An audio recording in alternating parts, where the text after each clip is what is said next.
മനുഷ്യൻ തൻ്റെ കടമകൾ മറന്ന് ഹിംസയ്ക്കും സ്വാർത്ഥ ലാഭങ്ങൾക്കും മുൻഗണന നൽകുമ്പോൾ ലോക സമാധാനം തന്നെ ദൂരെയാകും.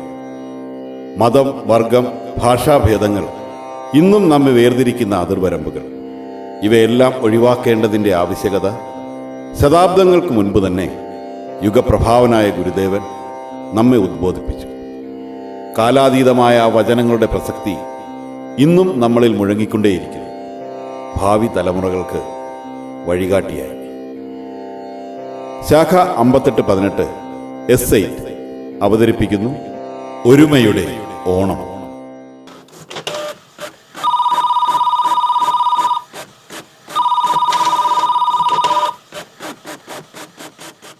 ഹേയ് മറീനെ, എന്താ ഓണമൊക്കെ അല്ലേ വരുന്നത്? നമ്മുടെ ഓഫീസിൽ ആഘോഷമൊന്നുമില്ലേ?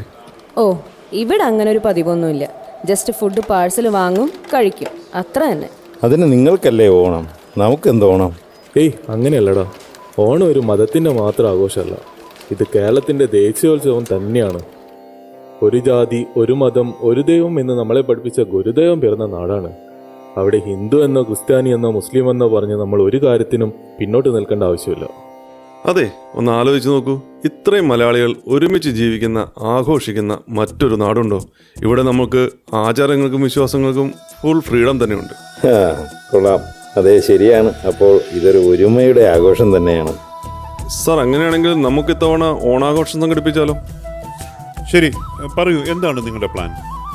ഒരു പഴയ ഓണക്കാലത്തെ ഓർമ്മിപ്പിക്കുന്ന രീതിയിൽ പൂക്കളം, തിരുവാതിര, പുലികളി എല്ലാം ചേർന്നൊരു കലാവിരുന്ന്. Well done. മാനേജ്മെന്റ് ഇതിന് പൂർണ്ണ സപ്പോർട്ട് നൽകുന്നു. ഓണത്തിന്റെ സന്തോഷം പങ്കുവച്ചാൽ മാത്രമേ പൂർണ്ണമാകൂ. അപ്പൊ സാറ് ഫാമിലിയോടൊപ്പം പങ്കെടുക്കണം. ഞങ്ങൾ സ്റ്റാഫ് എല്ലാവരും കൂടെ സോങ്ങും ഡാൻസും ഗെയിമും എല്ലാം ഒരുക്കാം. ഹരിയെ, നീ എന്താ മിണ്ടാതിരിക്കുന്നേ?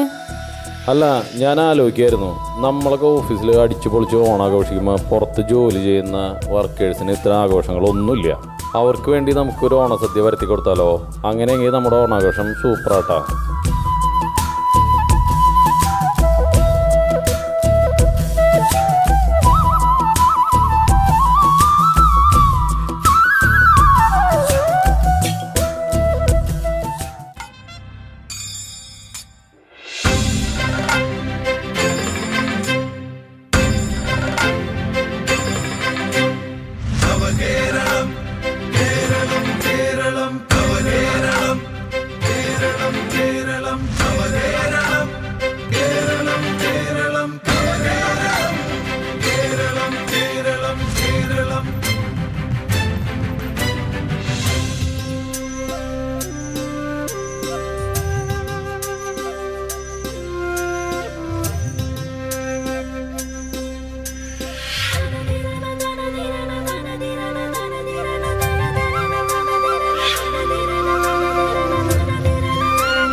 ഒന്നായി ചേർന്നു പിറന്നു നമ്മുടെ മൊഴി മലയാളം.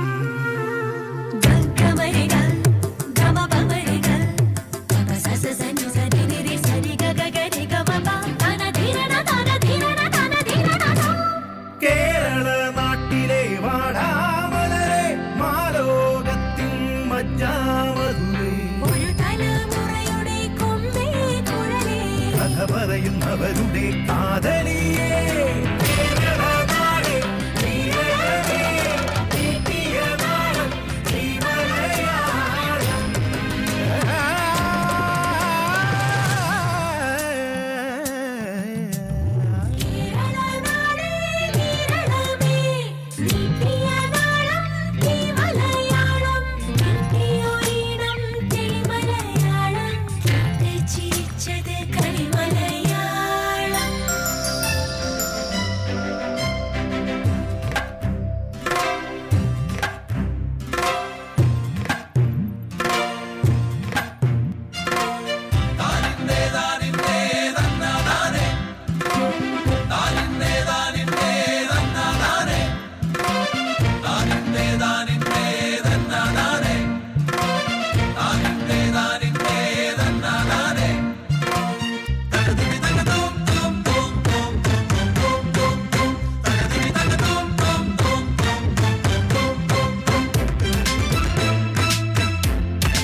ആഹാ, അതിമനോഹരമായ ഈ ഒരു നൃത്തത്തോടുകൂടി ഇന്നത്തെ ഓണാഘോഷങ്ങൾക്ക് മനോഹരമായ തുടക്കമാണ് നമ്മളിവിടെ കൊടുത്തിരിക്കുന്നത്.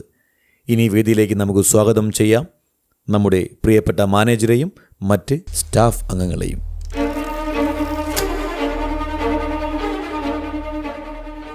ഹാ, കൊള്ളാം. നമ്മുടെ കുട്ടികൾ വേദി തന്നെ കീഴടക്കി.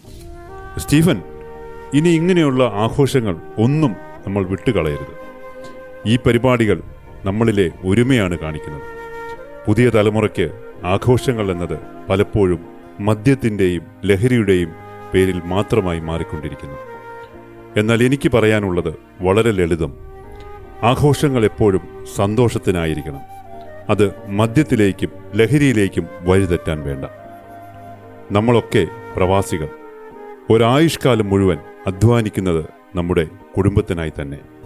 ആ സന്തോഷങ്ങൾ ദുശ്ശീലങ്ങൾ കൊണ്ട് കളയരുത്. ഇനി ഞാൻ വേദിയിലേക്ക് ക്ഷണിക്കുന്നത് കഴിഞ്ഞ 35 വർഷത്തിലേറെയായി നമ്മുടെ കൂടെ ഉണ്ടായിരുന്ന ഒരാളെ, നമ്മളെല്ലാവരും സ്നേഹത്തോടെ വിളിക്കുന്ന ദാസേട്ടൻ.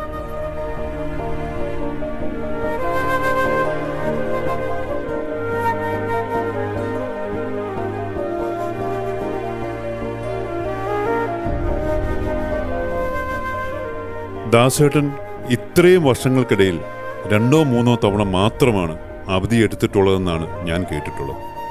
നമ്മൾ പ്രവാസികൾ പലപ്പോഴും കരുതും 2 വർഷം കൊണ്ട് കടം തീർത്ത് നാട്ടിലേക്ക് മടങ്ങാമെന്ന്. പക്ഷേ നാട്ടിലുള്ളവരുടെ ആവശ്യങ്ങൾ കൂടുമ്പോൾ നമ്മുടെ ജീവിതവും സ്വപ്നങ്ങളും പലപ്പോഴും മാറ്റിവെക്കേണ്ടി വരാം. ദാസേട്ടാ, നിങ്ങൾക്കും സ്വപ്നങ്ങൾ ഉണ്ടായിരുന്നു. പക്ഷേ അവയെല്ലാം മാറ്റിവെച്ച് കുടുംബത്തിൻ്റെ സ്വപ്നങ്ങളാണ് നിങ്ങൾ നിറവേറ്റിയത്. ദാസേട്ടൻ ഇന്ന് എന്നെ ആർക്കും വേണ്ട, ഞാൻ നാട്ടിലേക്ക് പോയാൽ അവർക്കും ഒരു ബുദ്ധിമുട്ടാകും എന്ന് പറയുന്ന അവസ്ഥയിൽ എത്തിയത് കാണുമ്പോഴുണ്ടല്ലോ.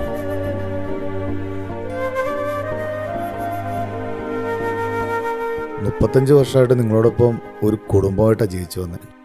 നാട്ടിലെൻ്റെ കുടുംബത്തെക്കാൾ നിങ്ങളൊക്കെയാണ് എൻ്റെ സഹോദരങ്ങൾ.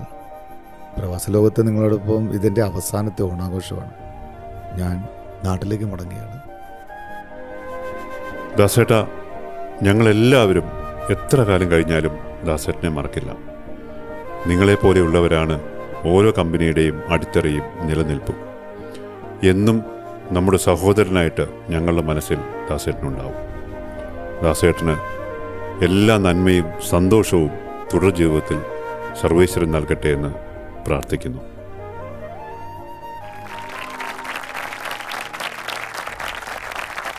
കരുണയാണ് ഉന്നതമായ ധർമ്മം. സാഹോദര്യത്വമാണ് മനുഷ്യ ജീവിതത്തിന്റെ അടിസ്ഥാനം.